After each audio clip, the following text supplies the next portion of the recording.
Hello everyone, welcome back to my channel. ఈరోజు నేను మీకు చూపించబోయే రెసిపీ వంకాయ రోటి పచ్చడి. వేడి వేడి అన్నంలో నెయ్యి వేసుకొని ఈ రోటి పచ్చడి వేసుకొని తిని చూడండి, నోటికి ఎంతో రుచిగా ఉంటుంది.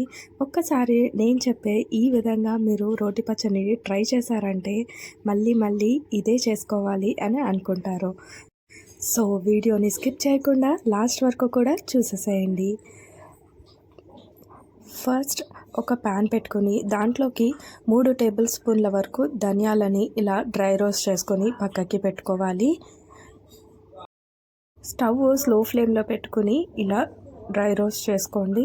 ఇలా చేసుకున్న తర్వాత 2 టేబుల్ స్పూన్ వరకు జీలకర్ర, అలానే 1/2 టేబుల్ స్పూన్ మెంతులు కూడా వేసి వీటిని కూడా డ్రై రోస్ట్ చేసుకోండి. నెక్స్ట్ దీంట్లోకి ఒక 10 ఎండుమిర్చిని కూడా వేసుకొని డ్రై రోస్ట్ చేసుకోండి. ఇలా అన్నీ వేయించుకున్న తర్వాత అదే ప్యాన్లోకి 3 టేబుల్ స్పూన్ వరకు ఆయిల్ని పోసుకొని కట్ చేసి పెట్టుకున్న వంకాయలను కూడా వేసేసేయండి. నేను ఇక్కడ 1/2 కిలో వంకాయల్ని తీసుకున్నానండి. ఇలా సన్నగా కట్ చేసుకుని పెట్టుకున్నాను. ఇలా వేసుకున్న తర్వాత 1 కప్పు వరకు క్లీన్ చేసుకున్న పుదీనా, అలానే 1 కప్పు వరకు మెంతి కూర, అలానే ఒక 10 పచ్చిమిర్చి కూడా వేసుకుని బాగా వేయించుకోండి. ఇలా 10 నిమిషాలు మంచిగా ఆవిరికి మగ్గిన తర్వాత 2-3 రెక్కల చింతపండును కూడా వేసుకొని మంచిగా కలుపుకోండి. అలానే కొద్దిగా పసుపు వేసుకుని మంచిగా కలుపుకోండి. ఈ వంకాయలు త్వరగా మగ్గడం కోసం నేను కొద్దిగా సాల్ట్ వేస్తున్నాను. మీరు కావాలంటే సరిపడేంత సాల్ట్ కూడా దీంట్లోనే వేసేసుకోవచ్చు. ఇలా వేసుకున్న తర్వాత మరొక్కసారి కలుపుకొని మూత పెట్టి ఒక 10 మినిట్స్ పాటు కుక్ చేసుకున్నారంటే వంకాయ అంతా కూడా మగ్గిపోతుందండి. ఇలాగా వంకాయ అంతా కూడా మగ్గిన తర్వాత మనము రోటిలో దంచుకుంటే సరిపోతుంది.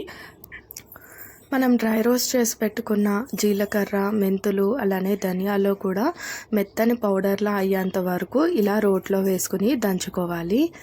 ఇలా పౌడర్లా అయిన తర్వాత ఎండుమిర్చిని కూడా వేసుకుని దంచుకొని తర్వాత మనము మగ్గించుకున్న పచ్చిమిర్చిని వేయాలండి. ఫస్ట్ పచ్చిమిర్చి మొత్తం ఇలా పేస్ట్ లాగా అయిన తర్వాత మాత్రమే మనము వంకాయలను వేసి దంచుకోవాలి.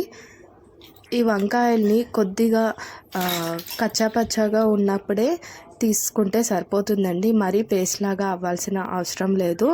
ఇలా మొత్తం అంతా కూడా దంచుకోవాలి. ఇలా దంచుకున్న తర్వాత దీంట్లోకి ఒక మీడియం సైజు ఉల్లిపాయలను ఇలా పెద్ద ముక్కలుగా కట్ చేసి కొంచెం సేపు దంచుకుంటే సరిపోతుంది. కొద్దిగా టైం పడుతుంది కానీ ఈ రోటి పచ్చళ్ళ టేస్ట్ చాలా బాగుంటుందండి. నెక్స్ట్ స్టవ్ ఆన్ చేసుకుని తాలింపుని పెట్టుకోవాలండి. సో దానికోసము ఒక చిన్న కడాయిని పెట్టుకుని దాంట్లోకి సరిపడేంత ఆయిల్ని పోసుకొని 1/2 టేబుల్ స్పూన్ ఆవాలు, అలానే 1/2 టేబుల్ స్పూన్ వరకు జీలకర్ర కూడా వేసుకొని అవి చిట్పట్ అన్నాక స్టవ్ అనేది ఆఫ్ చేసేసేయండి. ఇలా స్టవ్ ఆఫ్ చేసిన తర్వాతనే మనము ఎండుమిర్చి అనేది వేసుకోవాలి, లేదంటే ఎండుమిర్చి అంతా కూడా మాడిపోతుంది. సో ఇలా ఎండుమిర్చి వేసుకున్న తర్వాత క్లీన్ చేసుకున్న కరివేపాకును కూడా ఒక 2 రెమ్మలు వేసుకోవాలి.